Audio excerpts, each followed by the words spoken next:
Welcome to the Oracles, the music podcast where we talk all things music. My name is Manelisi, and I am with my wonderful, brilliant co-host, the superstar Oracle, Z Mazibuba. Today, we are talking music rights and royalties. With us are three people who know all that needs to be known about music rights and royalties. Representing the South African Music Performance Rights Association, or SAMPRA. SAMPRA is a customer services consultant, Sizipiwe Majija, and her colleagues Linda Gamete and Butlale Nguni. It is an absolute pleasure to have you guys with us. How are you guys doing? We're good. Thank you, Manelisi. How are you? I'm good, thank you. And I'm also with my co-host, Z Mazibuwa. Yes. Thank you so much, guys, for speaking to us. Really appreciate this. And I'm also doing well. Thank you very much. Cool. Now, Sizipiwe, just to start things off, please tell us who or what is SAMPRA? SAMPRA is. All right. Thank you so much for having me, Manelisi, and hello to all your viewers and listeners. So yes, as mentioned, my name is Sizipiwe. I'm a customer services consultant at SAMPRA. Okay, so SAMPRA is the South African Music Performance Rights Association. Right, and the operative word there being the word rights. We administer a certain right in music. We've got a different kind of rights that are administered by other CMOs, CMOs being collective management organizations. So can I perhaps briefly go through those rights and then come into the rights that we administer as SAMPRA? Yeah, definitely. All right. So the first right I'm going to talk about is the performing right. So this is a right that is administered by SAMRO. All right. Okay. So this is basically the right of the author, of the composer, and of the publisher. It basically states that they deserve to be remunerated if any of their work is performed publicly. Yeah. Okay. So the second right that we have is what we refer to as mechanical rights. And this is administered by the CMO called Capasso. So this is also the right of the author and of the composer and of the publisher, where they are remunerated if any of their work is reproduced. Okay. Then lastly, we have second lastly, we have what you call the audiovisual right. This is the right that is administered by RISA. So this is a right on music videos. Okay. So the right that we administer as SAMPRA is a right that is referred to as needle time right or neighboring right. So this is basically a right of the record company or of the artist that they must be remunerated whenever their work, their commercially released work, should I say, is performed publicly. And by performed publicly, we mean if it's aired on a radio broadcaster, if it's played in an establishment, such as a restaurant or a pub, stadium, it could be a mobile van, perhaps, that is doing promotion for their product as such. So what we do as SAMPRA is that we license those organizations, and then we collect what we refer to as license fees. Okay, those license fees are then distributed among our members as royalties. Okay. Yeah, so in a nutshell, basically, that is who we are. All right. No, I think maybe just a little bit. I appreciate the nutshell so much. What's that, Z? I appreciate the nutshell so much because it gave us exactly what we were just trying to find out. Okay, say I hear you speaking about like the recording company and all of that, right? Who does SAMPRA represent? Like basically in a nutshell, who does SAMPRA represent? So by represent, you meaning our membership base, right? Yes. Yes. So as I mentioned, we represent the artists and the recording company. We represent them in the sense that they are not able to collect the needle time rights for themselves. So they mandate that duty to us. Then we collect those needle time royalties on their behalf and distribute those royalties to them. Okay, in doing that right now, what are the benefits of using SAMPRA, and how can music creators or establishments best make use of SAMPRA? All right. So basically, the whole concept or the whole idea behind SAMPRA as a CMO is to basically give recording artists and recording companies what is rightfully theirs. Because essentially, the businesses that play the music, the radio broadcasters that use that music are actually businesses in themselves. And from that music, they earn their income and they're able to make some kind of income, yes, from playing that music. So basically what we are saying is that the artist has done all of the work, that the recording companies has done all of the work. So basically they deserve to be remunerated for that. That is why we say that an artist, an establishment or radio broadcasters should be licensed in order to play those music. And then through those fees, we can be able then to collect the royalties. All right. And you use the term needle time, and I'm trying to understand exactly what the term needle time means and where exactly it comes from. Mm-hmm. All right. So the term needle time, I think it was way before our time or anybody on this broadcast time. Records or something. Where they used to play the LPs, and it was that machine. I think it was called the gramophone, if I'm not wrong. And if you remember, it used to be on the needle used to be on that record, and it would gradually play until it has reached the end of the record. So essentially, when so in us collecting needle time, right, it's like, when did that needle hit that record? How long was it played for? When was it played? How many times was it played, etc. And that is essentially how we then collect those fees and that we distribute to our members. So that is essentially how the term needle time came up, was coined. Yes. All right. So, because now I essentially get it. It's basically the number of spins that a song has made, essentially. True. Yes, all essentially right. That is correct. Mm-hmm. All right. So now, how does SAMPRA operate in the sense of receiving the data from its members who play music and calculating how much needs to go to which organization or artist? All right.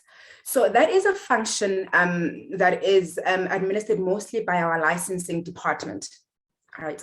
So they go out and then source the organizations or establishments that play the music. A lot goes into the calculation of the music. Artists ask a lot. So how much does it cost for one song? We really are not able to answer that question, because firstly, it would depend what for example, a radio broadcaster, a community radio station would pay a different fee than one of the bigger commercial radio stations. And your song would not necessarily earn the same amount you would have earned on a certain station. The establishment, for example, it depends how many people you're able to house in that establishment, how many people the music is able to reach, the location of the establishment. So a lot goes into the calculation of the fees. It's really difficult to pin it down to exactly the model that is used to calculate, or exactly how much it is that one record accumulates. But it's a very intrinsic process that is administered by our licensing department that I've earlier alluded to. Yeah, so it's basically not a one size fits all. No, definitely not a one size fits all. Sometimes you find that there are organizations or establishments that are not even licensed. So you might hear your song playing on that radio station, but because they are not licensed, you're not able to collect those fees. We do have a licensing department, though, that is working tirelessly to ensure that all establishments are compliant. It's a long process, it's a tough process, but we do have a licensing department that is working tirelessly on that. It makes sense, because there's a lot of ground to cover, like looking at establishments just in this one particular province and extending it outside. It's a lot of ground to cover, so we'd understand why they work so tirelessly to make sure that everyone gets what's due to them, you know? True. That's very true. And speaking of like funds and all of that, how is SAMPRA funded in order to pay royalties and make sure that everyone gets the royalties they're supposed to get? SAMPRA funded. All right. So what happens is, from the royalties that we collect, SAMPRA then takes a 20% admin fee. Okay. for operational costs and admin fees. Yeah. So basically, that is how SAMPRA is run. We are a non-profit organization, so we are not making any profit except aside from that 20% admin fee. All right. And the money, it comes from all these establishments that you that are registered with you guys. Yes, that is correct. From all the establishments and the radio broadcasters. All right, cool. And also, because I'm curious, I remember a few years ago, just recently, there was, I think it was SAMRO as well. I'm not sure if you guys do this, where DJs have to pay a certain fee, a DJ's fee, and do, and also pay, I think they also have to pay royalties for the music that they play. How do you guys, how do you say, how do you guys make sure that everyone is compliant in doing that? Mm-hmm. Yes, so in addition to, as I mentioned, the radio broadcasters and the establishments, we also issue out DJ licenses where DJs need to carry a SAMPRA license. We track as hard as, as far as we can go, as far as you can reach, because you know that DJs are mobile. You're not able to perhaps get a hold of everyone and make sure that everyone is compliant. But the licensing team is also working on that, where DJs perhaps are issued with a license, and then you need to ensure that before a DJ can DJ at their establishment, they issue their SAMPRA license. And yes, based on the fee structure that they use, they do also have fees that the DJ would then need to pay as a licensing fee on their DJ license. The business of music is a lot. And you take it as face value that it's just music creation and people play music and perform it. But when you delve deep into it, you understand that there's a lot that goes into not even like a full body of work, but just one single. You understand? It's a lot. It's a lot. And you find that a DJ makes so much money on the set, but they haven't even released one song using other people's music, and they do not get remunerated for that. So that is the whole idea, or the whole ideology behind the licensing of the DJs. And there's the other players that I had mentioned. Yeah. Which is quite fair when you look at it, because DJs generally do make a lot of money off music that is not of their own, but they just know how to spin, and they're playing a lot of gigs in one weekend. And it's only right and it's only fair that they also have that license that they need to adhere to, make sure that everyone is compliant and everyone is doing what they need to do. That is correct. That is absolutely true. And is there a way that you guys work? Okay, sticking with DJs in particular, is there a way that you guys work with them where they do submit the music that they've played and the number of times that they played each song, but still not necessarily pay all the royalties, or do they always have to pay everything that they play? So for DJs, we do have a standardized licensing fee. Okay. Like a standard DJ fee, because it's not always possible for a DJ to submit exactly what I played, when I played, etc., like you'd find for a shop, for example. So for a DJ, we have a standard license fee for DJs. All right. Does that, on that question, does that then gradually increase with how big you get as a DJ, or it stays the same throughout your career? I'm not exactly sure regarding that. It's something that we need to inquire with our licensing department, because I know for certain establishments it's quite easy, because that this is the establishment, because they use square kilometers. They know exactly what the size of the establishment. The DJ, I'm not really sure. That's something that we need to look into with our licensing department. But we do have a website. On our website, all the different fees are available on the website for different establishments, and basically the licensing brackets that they would fall into. Yeah, because when you think about it, it's not every DJ that plays at Back to the City or your pop bottles or even Ibiza, for example, and looking at where they start to where they are now. Obviously, some of them are winning it more now, but they're still making use of the same songs and still pulling a crowd based off the same song, but now a bigger crowd. Hence my question, but I understand what you're saying. I understand. Yes, I understand. And with Z's mention of Ibiza, I understand that SAMPRA has relationships with 10 other countries where there's other organizations similar to SAMPRA. How do those relationships work with those organizations? Yes, so we have affiliations with international CMOs. The list of them is also available on our website. So basically what happens is what happens is they would collect royalties for South African artists on their end. They send the royalties through to SAMPRA, then would distribute them to our artists. And then it's vice versa, where SAMPRA would collect for their artists internationally, then send through the royalties to them, then they would distribute them to their artists on the other end. All right, so how does that work exactly? Do South African artists only have to register with SAMPRA and then you share that database with all the other ones, or do the artists have to, record labels, do they have to register with all the different organizations? No. So what you do is, as a recording artist, as a recording label, you would just need to to register with SAMPRA. Okay. Then our mandate for you is worldwide. So we would be the ones who are collecting from all those countries in which we have affiliations. So there's no need to complete multiple applications. The same goes for the overseas artists.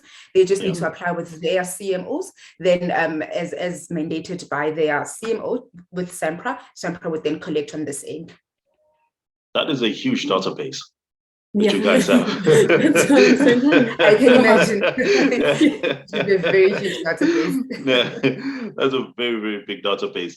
Now, let's say I am a music creator somewhere in the rurals of Mpumalanga. How do I register my work with SAMPRA? All right. So firstly, what you need to do as a music as a performer, we refer to them as performers, you need to complete a SAMPRA application. Okay, so you can apply. We do have an app. You can apply online. We also have forms that you can download from our web pages, complete those, and then send them through to us. We complete your applications in less than 5 days. Then we issue you with a member number. Then once you have a member number, you then need to complete what we refer to as a notification. So the notification you complete using the same platforms, the SAMPRA app, the SAMPRA web page, or the forms that you can download, complete, and then send them through to us. So notification is basically a form that you complete telling us of this music that you have released. You can provide IHRC numbers if you have them. You then submit those through to us, and then we attach those to your profile, which then simplifies the process in tracking your music, because we would know that this particular song belongs to this particular artist, which then simplifies the process for distribution. Okay, I heard you mention that it takes like about 5 working days to get that membership, right? Okay, now that is done, and for example, my song plays on radio tomorrow or the day after tomorrow. How soon then should I expect like the royalties and everything to come through? All right. So it takes a span of about a year to collect all those royalties and to sift through all that data. Because remember, as I had mentioned, it's multiple music users, it's multiple establishments, it's the calculations, it's that whole admin. So we do distributions once a year. Our main distribution is done once a year. Then we have what we refer to as an undocumented file, where, for example, as I mentioned, notifications, it happens that perhaps Z has released a song and they have not notified SAMPRA of that recording. That recording would then now sit in our undocumented file. And only when you contact us and inquire that I had released a certain song the previous year, did I not earn any royalties on that song, then you'd find that it's sitting on our undocumented file. Then we're able to process that payment as and when needs be. But main distribution is done once yearly. All right. And I'm curious about one thing. We often see artists complaining or crying about their songs being stolen by other artists. In cases like that, do they ever come to you guys to for assistance to see who let's say registered the song first before the other one? It's not something that I have personally experienced, but I do know that there are sometimes disputes as to the ownership of songs, which then our legal team would then need to investigate. The contracts would need to be brought. The recording companies would then need to sit, and then there'd be some mediation between the record companies and the artist and SAMPRA to establish the origins of the song. We've had such cases, but that is something that is resolved internally, and would find then if a song has then been paid already, then adjustments would then need to be done where the correct artist is then remunerated. It's sometimes not a matter of the song was stolen. Perhaps, you get artists who they did not agree on exactly, for example, it was a collaboration or a duet. Yeah. There was no agreement as to in whose name are we releasing the song, or who does the song exactly belong to.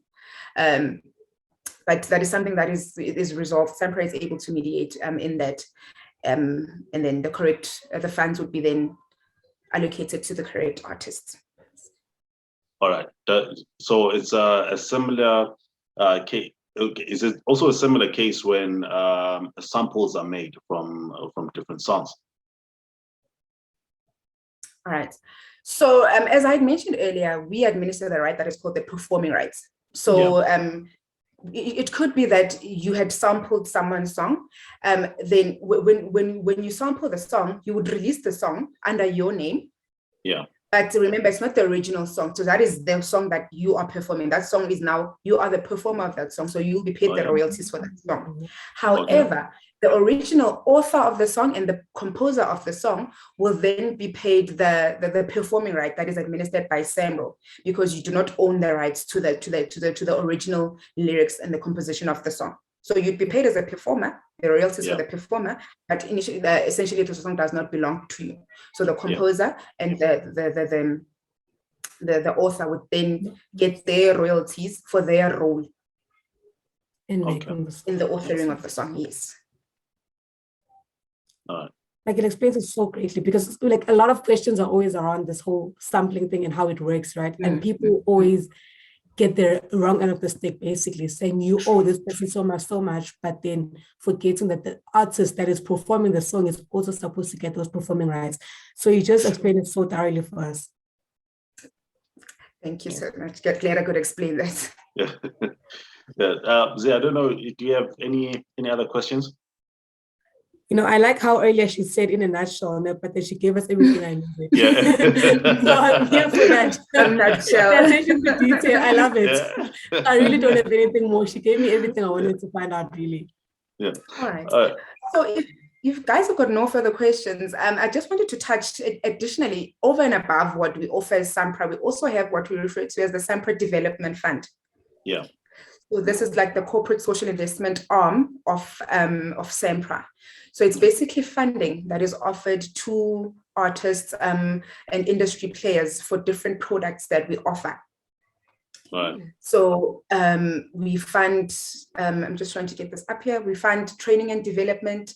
If for an artist would like to study the business of music, we fund travel and touring should an artist need to travel for any purposes. We fund music production. They fund art awards, workshops, and musical. They fund live events, and we also have a funeral benefit for our SAMPRA members. There's different criteria on who can qualify for all these products, but all this is available on our webpage.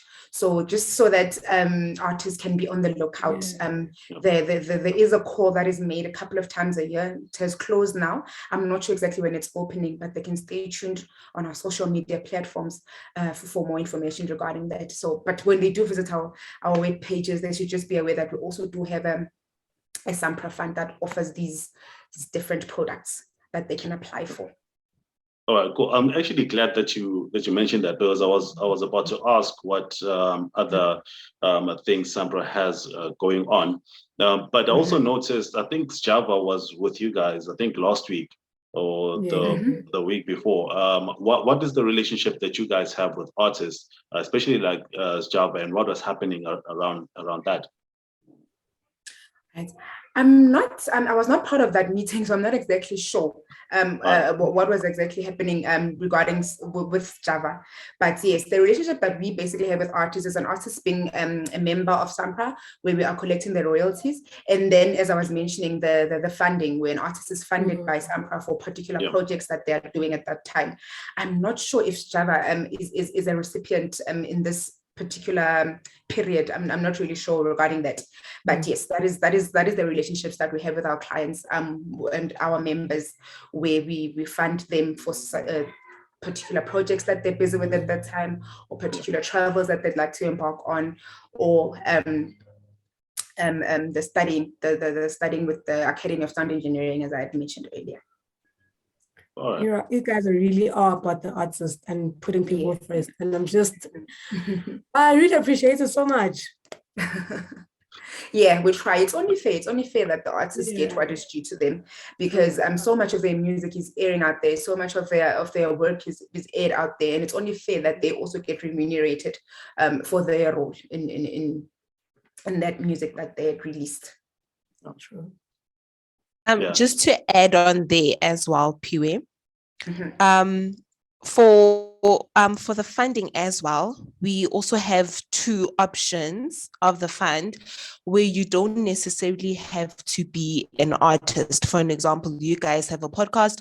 If you wish to have a workshop with artists, you can also simply apply for the workshop one or for the live events one. So you don't necessarily have to be an artist to apply for those two products that we have. So if you guys are interested as a podcaster, then maybe you can have a look and apply for the workshop one, for the workshop and programming one. Who knows, maybe you guys might be lucky and actually get the funding. However, you don't get the full amount of the funding. You'll always get 50% of it, obviously depending on your proposal as well. Right. Thank you. Right. Thank you for that, Linda. Yeah. Z, you said, I don't know if you've got anything else right now. I'm really impressed by the funding, because I really hadn't gotten to that point and I didn't know much about it. But them saying all of that, it's really a safe space for creatives. And I really feel like a lot of people need to know more about the safe space that you're speaking about. And I myself am really interested in knowing more now. So your guys' website is going to be my friend from now on. No problem. We'd love to have you. Because it's something that we really need to look at, because the whole purpose of the oracles is not just for entertainment, but it is to teach and for us also to learn. So to have a relationship with organizations like SAMPRA and other organizations and the people all around music and all aspects of music, it will be beneficial for, more particularly for artists who are still trying to make it, artists who do not know how to get around, who know how to make their way around the whole music space. So we are looking forward to hopefully having a relationship further with you guys, and really having an impact and growing this podcast with everyone that can get involved with us. That's true, Manisi. That's great. We are open to having more such discussions, because really it is important. Because artists, you'd see that artists just want to sing. They don't really pay much attention to the business of music, and it's something that they really need to look into. So we're happy to have more discussions such as these. On your invitation, we also are available for workshops. Should anybody want to invite us for a workshop, we are more than available. We are more than willing actually to assist. You can contact us. We do have an email address, info@sampra.org.za. We are available on Twitter at official SAMPRA. We are on Instagram at SAMPRA_RSA. And we're also on Facebook, South African Music Performance Rights Association, for any queries that music performers might have for us. All right. CCP, thank you very much. Thank you very much, Linda and Butlale, also for joining us. This has been educational for us, and we are looking forward to getting this out there for everyone to see, and hopefully there'll be a lot more artists that register with you guys and actually take their music forward. But for us, the Oracles, thank you very much for tuning in. We'll be back again next week. Have a good one. Thank you for having us. Thank you so much for giving us your time.